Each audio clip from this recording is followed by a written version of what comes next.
Nettoor P ദാമോദരന്റെ സമചിന്തിത ലേഖനങ്ങൾ എന്ന ലേഖന സമാഹാരം കണ്ണൂരിൽ പ്രകാശനം ചെയ്തു. സാമൂഹിക സാംസ്കാരിക രംഗത്തെ ശ്രദ്ധേയ വ്യക്തിത്വമായ നെട്ടൂർ പി ദാമോദരന്റെ ചിന്തകളും ചരിത്രബോധവും ഉൾക്കൊള്ളുന്ന പ്രബന്ധങ്ങളാണ് പുസ്തകത്തിൽ സമാഹരിച്ചിരിക്കുന്നത്.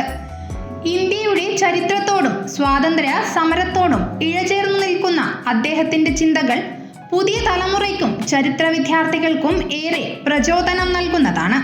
വൈദ്യുതി വകുപ്പ് മന്ത്രി അഡ്വക്കേറ്റ് സണ്ണി ജോസഫ് നാടൻ കലാ അക്കാദമി മുൻ സെക്രട്ടറി സുരേഷ് ബാബു എളയാവൂരിന് നൽകി പ്രകാശനം ചെയ്തു.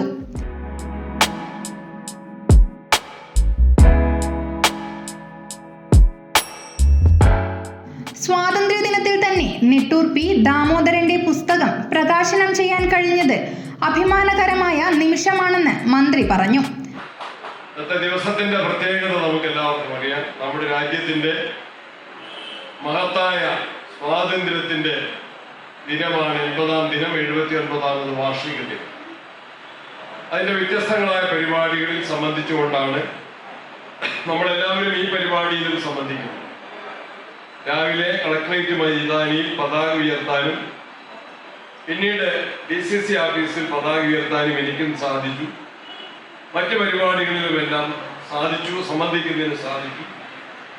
പക്ഷെ ഇവിടെ നെട്ടൂർ പി ദാമോദരന്റെ സുചിന്തിത ലേഖനങ്ങൾ എന്ന ഈ പുസ്തകം പ്രകാശനം ചെയ്യുന്നത് ഇന്നത്തെ സ്വാതന്ത്ര്യ ദിനാഘോഷ പരിപാടികളിൽ ഏറ്റവും മഹത്വപൂർണമാണ് എന്ന് ഞാൻ അഭിപ്രായപ്പെടുന്നു.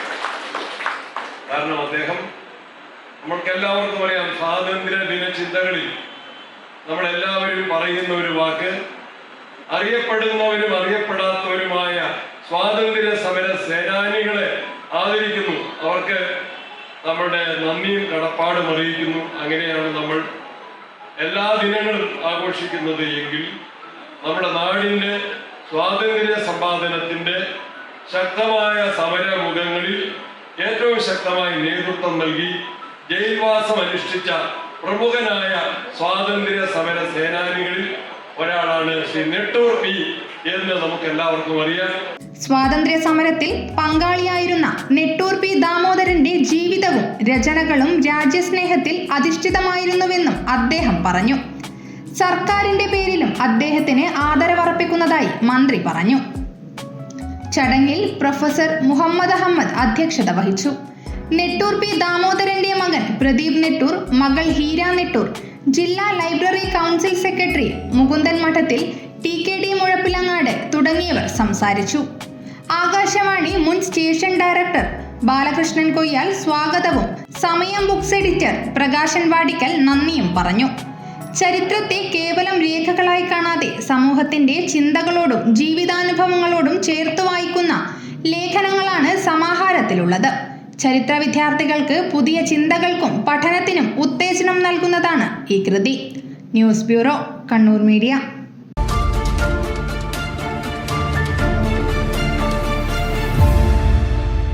ശരി, പറയും എന്താ ഇങ്ങനെ പ്ലാൻ? കിച്ചൺ വർക്സും ഇന്റീരിയർ വർക്സും നമുക്ക് നല്ലൊരു ടീമിനെ ഏൽപ്പിക്കണം. പിന്നെ ഫർണിച്ചർ സുനിതയിൽ എടുക്കാം. അവിടെ ആകുമ്പോ എല്ലാ മോഡൽ ഫർണിച്ചറും അവൈലബിൾ ആണ്. മോഡേൺ വേണമെങ്കിൽ മോഡേൺ, ട്രഡീഷണൽ വേണമെങ്കിൽ ട്രഡീഷണൽ. ഇനിയിപ്പോ ഇമ്പോർട്ടഡ് ഫർണിച്ചർ വേണമെങ്കിലോ അതും സുനിതയിലുണ്ട്. ചേട്ടാ, ഫർണിച്ചർ സുനിതയെന്നാണെങ്കിൽ മോഡുലർ കിച്ചണും ഇന്റീരിയർ വർക്സും അവരെ തന്നെ ഏൽപ്പിച്ചാ പോരെ? അതിനവർ ഇന്റീരിയർ വർക്സ് ഒക്കെ ചെയ്യുന്നുണ്ടോ? ഒരു വീടിന്റെ മുഴുവൻ ഇന്റീരിയർ ഡിസൈൻ ചെയ്ത് ഫിനിഷ് ചെയ്യാനുള്ള സ്പെഷ്യലൈസ്ഡ് ആൻഡ് എക്സ്പീരിയൻസ് ടീമും സ്വന്തമായ ഒരു മാനുഫാക്ചറിംഗ് യൂണിറ്റും ഉണ്ട് സുനിതയ്ക്ക്. ഇപ്പോൾ ഏത് ജനറേഷന്റെയും ഫേവറേറ്റ് സുനിത ഫർണിച്ചർ.